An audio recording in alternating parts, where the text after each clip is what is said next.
Assalamualaikum warahmatullahi wabarakatuh. Bertemu lagi dengan Ulfia Rahmi. Senang ya bisa berjumpa lagi. Kali ini kita akan membahas mengenai keterampilan abad 21, lingkungan belajar abad 21, dan media pembelajaran yang mendukung untuk belajar di abad 21. Oke, keterampilan abad 21 lebih sering disebut dengan 4C atau 4C. Yang pertama, critical thinking, yaitu kemampuan untuk berpikir kritis. Jadi di abad 21 itu kita tidak sebatas memahami konsep atau menghafal sebanyak mungkin topik-topik pembelajaran atau rumus-rumus, tetapi bagaimana berpikir kritis.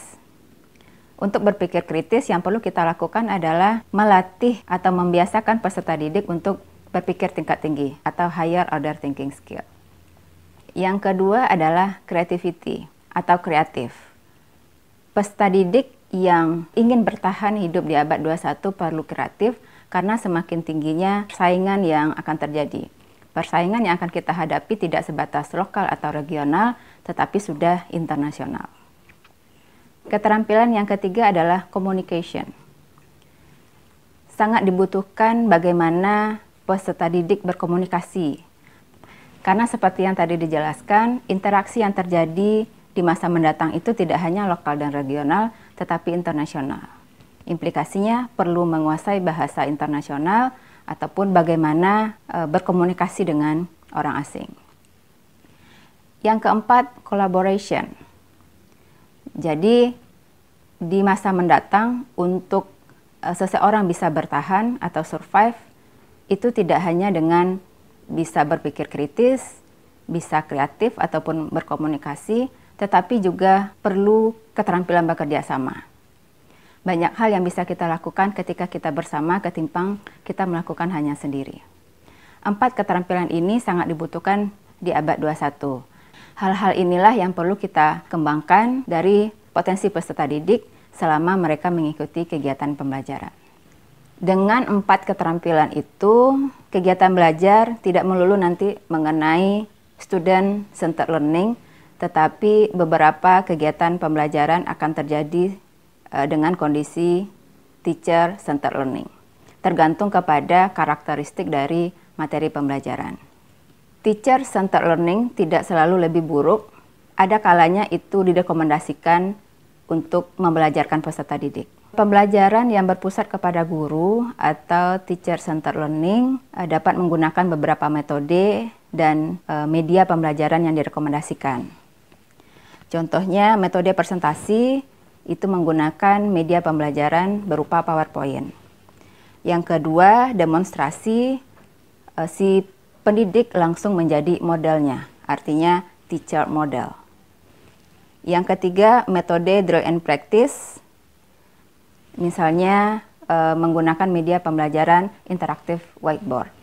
Dengan interaktif whiteboard itu, peserta didik dan pendidik sama-sama dapat melakukan kegiatan terbimbing membuat latihan ataupun tugas-tugas tertentu. Yang keempat, tutorial, media pembelajaran yang bisa digunakan seperti media pembelajaran tutorial, baik offline ataupun online. Kemudian pembelajaran yang berpusat kepada peserta didik, metode yang dapat digunakan yang pertama, metode diskusi. Ketika diskusi itu diselenggarakan di dalam kelas, kita dapat memanfaatkan papan tulis ataupun whiteboard interaktif ataupun PowerPoint untuk kelancaran diskusi tersebut. Namun pada saat metode diskusi itu diselenggarakan secara online, berarti kita perlu menyediakan online discussion board atau forum diskusi yang kita sediakan secara online untuk peserta didik mengikuti diskusi sesuai dengan waktu yang ditentukan. Metode yang kedua, permainan. Media pembelajaran berupa games, baik yang digital ataupun non-digital. Permainan dapat dirancang sesuai dengan tujuan pembelajaran yang akan dicapai. Yang ketiga, simulasi. Metode simulasi ini kita dapat rekomendasikan penggunaan media pembelajaran seperti tutorial atau panduan belajar. Dengan mereka mengikuti tutorial atau panduan belajar tertentu, mereka akan dapat mensimulasikan bagaimana cara melakukan langkah kerja dari topik-topik tertentu. Yang keempat, metode discovery bisa menggunakan media pembelajaran seperti konsep map antar pengetahuan baru. Bagaimana mereka memahami pemetaan pengetahuan atau bagaimana mereka menuangkan pengetahuan baru yang mereka dapatkan dalam sebuah map. Yang kelima, misalnya problem solving.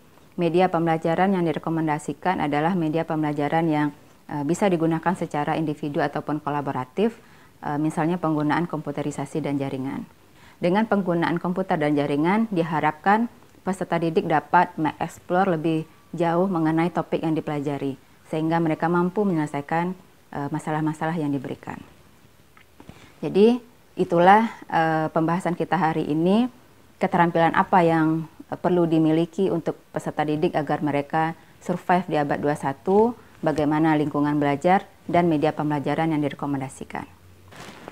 Demikianlah pembahasan kita kali ini mengenai keterampilan abad 21, lingkungan belajar abad 21, dan media pembelajaran yang direkomendasikan untuk peserta didik dapat belajar di abad 21.